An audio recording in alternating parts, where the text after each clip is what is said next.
સાંભળો સાંભળો સાંભળો ગ્રામવાસીઓ સાંભળો સાંભળો મારા ભાઈઓ અને બહેનો સાંભળો આવ્યો છું સંદેશો લઈને એક નવા દાયકાની શરૂઆત કરવા દેશની ગરિમાને રાખવી છે લાજ કરવી છે અમો સૌને શરૂઆત પ્રગતિની દિશામાં ચાલો પગરવ માંડીએ દેશની થાપણને સુરક્ષિત રાખીએ ખંભાથી ખંભો મેળવીને ચાલીએ કેર ઇન્ડિયાને સંગ તો ચાલતા રહો દેશની થાપણ રાખો સુરક્ષિત આજે આવી રહી છે આપના ગામમાં આ અભિયાનનો ઈરાદો છે આપના ગામની અને આપના ગામ લોકોની સુરક્ષા નક્કી કરવાનો સુરક્ષાની સાથે કેર ઇન્ડિયા લઈને આવે છે આપ લોકો માટે ઘણા બધા ઉપહાર અને આ જ સંદર્ભમાં કેર ઇન્ડિયાએ બનાવ્યું છે આપના માટે એક ચલચિત્ર તો જી હા ભાઈઓ અને બહેનો આપની સુરક્ષા અને આપના ગામની ઉન્નતિની આપ વિધિ લઈને આવ્યું છે આ ચલચિત્ર તો યાદ રાખજો આજે બપોરે 1 વાગે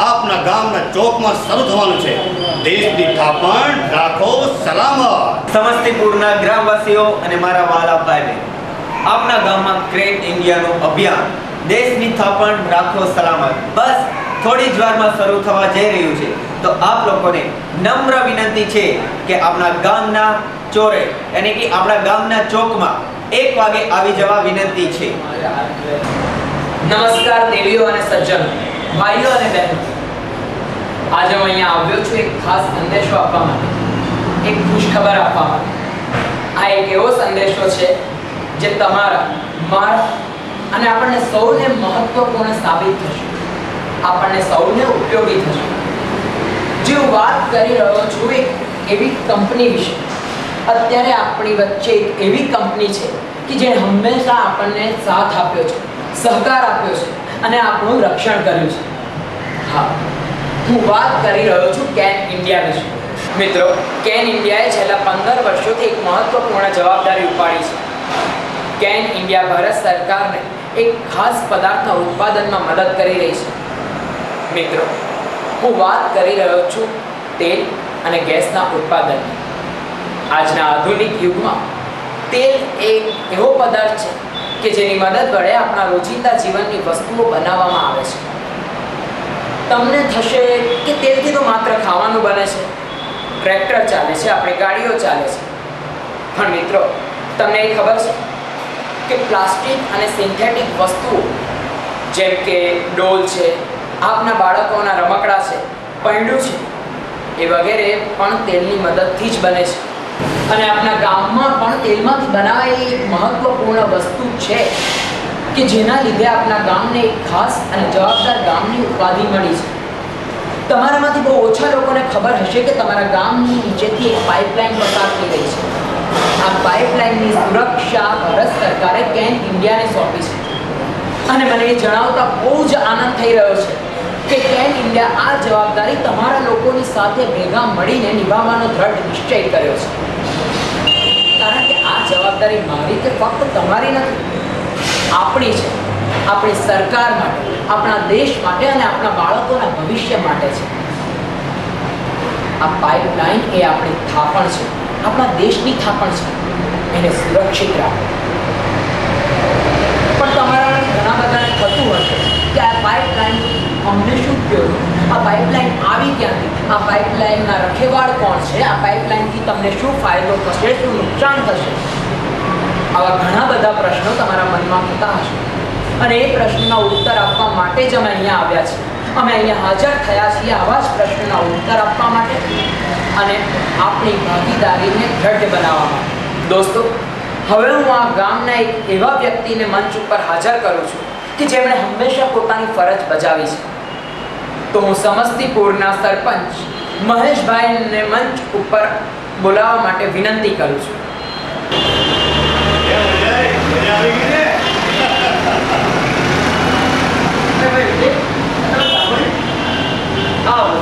ગામના લોકો એ નક્કી કર્યું છે કે પાઇપલાઇન સુરક્ષા સંગઠન બનાવી રહી છે પાઇપલાઇન સુરક્ષા સંગઠન પણ કેમ એ વિજય અમને ખબર નથી આપણા ગામની ખેતરની નીચેમાંથી જે ભારત સરકારની પાઇપલાઇન વહે છે તે જે પાઇપલાઇન તેલ વહે છે એની સુરક્ષા માટે અરે પાઇપલાઇન તો મને ખબર છે কিন্তু મને એ સમજમાં નથી આવતું કે આ પાઇપલાઇન આટલી બધી મહત્વની કેમ છે અને લોકો એની સુરક્ષા કરવા માટે કેમ થઈ રહ્યા છે લાગે છે આ પાઇપલાઇન વિશે તે ખાલી સાંભળ્યું છે.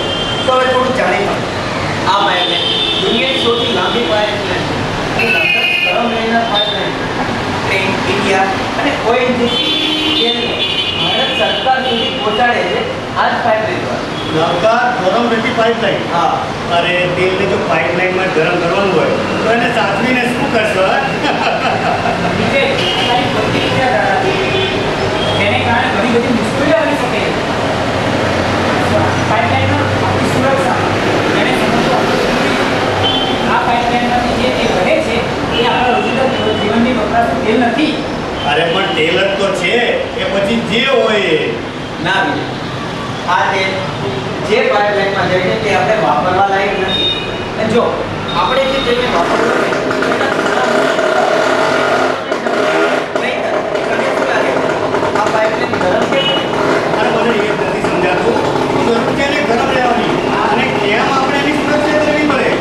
કેમ કે અશુદ્ધ હવાને કારણે જો આ ખુલ્લી હવામાં રાખવામાં આવે તો તે મિનિટોમાં સુકાઈને પથ્થર બની જાય. હે શું વાત કરે છે અજય?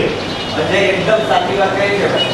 જો આ ઘણા લોકોને સમજાવવા છતાં કેટલાય લોકો પાઇપલાઇન છોડીને પોતાની અને ગામની તકલીફો ઊભી કરે છે. અરે યાર મેં પણ આવું સાંભળ્યું છે આવું કંઈ. અરે હોશિયારપુર ગામમાં સુનિલ અને તેના મિત્રોએ પાઇપલાઇન ખોદવાની કોશિશ કરેલી. હવે ગામના લોકો કહેતા હતા કે કેટલાક ગુંડાઓએ તેમને લાલચ આપેલી અને તેમની વાતમાં આવીને સુનિલે આ કામ કરેલું. પણ તેનો અંત બહુ જ ભયજનક થયેલો. અરે ભાઈ, આ પાઇપલાઇન આપણે દેશને ને આપણને આગળ કરવા માટે જ છે. આ આપણી અમાનત અને આપણી શાન છે. આવી વસ્તુઓની ખેતીને કંઈ થઈ શકતું નથી. આ આપણા દેશનું ગૌરવ છે અને આપણું પણ. એટલે તો હોશિયારપુર ગામમાં પાઇપલાઇન સુરક્ષા સંગઠન બની રહ્યું છે. અને હા, અમારા ગામમાં આવું જ કંઈક બની રહ્યું છે. પણ લોકો કંઈક કરે ખોટું તે પહેલા. તમને ખબર છે મિત્રો, મારા બાપુએ મારા માટે એક સ્વપ્ન જોયું. તે કહેતા હતા, બેટા જિંદગીમાં દેશની ભલાઈ માટે કંઈક જરૂર કરજો. પણ મિત્રો હું સૈનિક તો છું નહીં, હું તો ખેડૂત છું. બોર્ડર પર જઈને દેશની રક્ષા તો નથી કરી શકવાનું, પણ પાઇપલાઇન સુરક્ષા અભિયાનને સંપૂર્ણ સમર્થન આપીશ. અને અંતે એ મારા, તમારા અને આપણા ભલાઈ માટે તો છે જ. સાચું કહે છે વિજય. એ ઉપરાંત દેશ કંપની દેશની સાથે સાથે આપણને આગળ વધારવા માટે કેટલાક ગામમાં નિશાળ અને પુસ્તકાલય જેવી વસ્તુઓ બનાવે છે જે આપણા ગામના બાળકોને તરક્કી કરે અને આગળ વધવા માટે દેશનું નામ રોશન કરે. તો પછી રાસેની કહો છો. ચાલો આપણે બધા મળીને આપણા ગ્રામવાસીઓને સમજાવીએ ને આપણા ગામ આજુબાજુના ગામ લોકોને સમજાવીએ, જેથી કરી હરેક ગામમાં પાઇપલાઇન સુરક્ષા સંગઠન બની શકે. તો પછી રાસેની કહો છો. ચાલો આપણે બધા મળીને આ ગામ અને આપણા ગ્રામવાસીઓને સમજાવીએ, જેથી કરી હરેક ગામમાં પાઇપ સુરક્ષા સંગઠન બની શકે. તો ચલો આપણે બધા જઈએ. દેશની અમાનત રાખો સલામત. તો જોયું ને તમે, બે વ્યક્તિઓ મળીને એક વ્યક્તિની વિચારધારા કેવી રીતે બદલી શકે છે અને પછી તાકાતમાં 2 ના 3 ગણા બની જાય છે. આવી જ રીતે આપણે પણ સાચી વિચારધારા અને સાચી સમજણથી આપણા ભાઈઓ અને બહેનોનો વિચાર બદલી શકીએ છીએ. મિત્રો, હવે આપણે આગળ બીજી ઘણી બધી વસ્તુઓ જોઈશું અને એને સમજવાનો પ્રયત્ન કરીશું. પણ મારી ઈચ્છા એવી છે કે આપણે આગળ વધીએ એ પહેલા અહીંયા હાજર એવા નાના ભૂલકાઓ માટે કંઈક અનોખું પેશ કરું. હા મિત્રો, આજે તમે અહીંયા સુરક્ષા માટેનું જે કંઈ પણ શીખશો, જોશો, એના વિશે ચિત્ર બનાવો. અમે હમણાં જ તમને ડ્રોઈંગ પેપર અને કલર્સ વેચીશું. આપ એ ચિત્રો આપના ઘરે જઈ શાંતિથી બનાવજો. અને હા મિત્રો, અમારી આપેલી તારીખે એ ચિત્રો તમે અમને જમા કરાવશો. ત્યારબાદ અમે એ ચિત્રો કેન ઇન્ડિયાના મુખ્ય કાર્યાલય પર આખી દુનિયાની સામે મૂકીશું. અને એમાંથી જે 3 ચિત્રો સર્વશ્રેષ્ઠ હશે એને કેન ઇન્ડિયા તરફથી અમૂલ્ય ભેટ આપવામાં આવશે. તો વિના વાર કરે અમે આપના બાળકોને ડ્રોઈંગ પેપર્સ અને કલર વેચી દઈએ છીએ.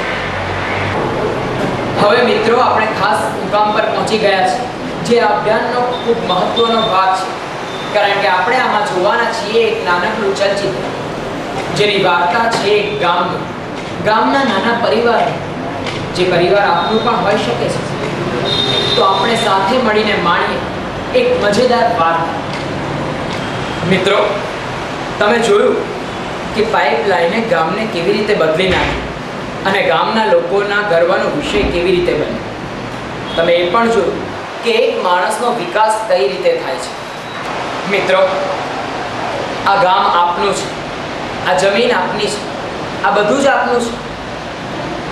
અમે બહારથી આવીને તમારા કામમાં અને તમારા જીવનમાં અવરોધ મૂકવા નથી માંગતા, અને ના તો અમે એવું ઈચ્છીએ છીએ કે અમે બહારથી આવીને આપની સુરક્ષા કરીએ. કારણ કે ભારત સરકાર અને કેન ઇન્ડિયા કંપનીએ જ્યારે આપણા ગામમાં પાઇપલાઇન નાખી ત્યારે એ સિદ્ધાંત એક જ વાત પર લીધો હતો, અને એ છે આ ગામ અને ગામવાસીઓનો વિશ્વાસ. કારણ કે અમને વિશ્વાસ છે કે તમે લોકો પોતાની સુરક્ષા કરવા માટે સમર્થ છો. તમે પોતાની સુરક્ષા જાતે કરી શકો છો, અને સાથે સાથે આ પાઇપલાઇનની સુરક્ષા પણ તમે કરી શકો છો. કારણ કે સમસ્તીપુરનો દરેક નાગરિક આબરૂદાર, જવાબદાર અને એક સારો નાગરિક છે. તમે આપણા મહાન દેશની રક્ષા કરશો જ એવી અમને આશા છે. ભાઈઓ અને બહેનો, આજે આપણે ઘણું બધું શીખ્યા અભિયાન દ્વારા. હવે અમારી શીખ અને સમજણ વિશે થોડા ઘણા સવાલો કરવા માંગે છે અમારા બે નાનકડા મિત્રો. તો આવો રામ અને શ્યામ સાથે તમારી ઓળખાણ કરો. તો મિત્રો, આ સાથે આપના ગામમાં આ અભિયાન પૂરું થાય છે. પરંતુ આ અભિયાન દરમિયાન તમને જે કંઈ શીખવા મળ્યું, અમે એવું ઈચ્છીએ કે બધી જ વસ્તુઓ તમે તમારા જીવનમાં અપનાવો અને આપની તેમજ આપના ગામને નવી દિશા તરફ લઈ જાઓ. આ પાઇપલાઇન એ આપણા દેશનું ગૌરવ છે, આપણા દેશની થાપણ છે. એને સલામત રાખો. અને આ સાથે અંતમાં હું ફરીથી સમસ્તીપુર ગામના સરપંચ મહેશભાઈને મંચ ઉપર આમંત્રિત કરવા માંગુ છું અને ઈચ્છું છું કે આ અભિયાન અને આ પાઇપલાઇન વિશે પોતાની વિચારધારા અમોને વ્યક્ત કરે, અમોને જણાવે. આ પાઇપલાઇન એ આપણા દેશનું ગૌરવ છે, આપણા દેશની થાપણ છે. એને સલામત રાખો. અને આ જ વાત ઉપર હું સમસ્તીપુર ગામના સરપંચ મહેશભાઈને ફરી મંચ ઉપર આમંત્રિત કરવા માંગુ છું અને ઈચ્છું છું કે આ અભિયાન અને આ પાઇપલાઇન વિશે પોતાની વિચારધારા અમોને જણાવે.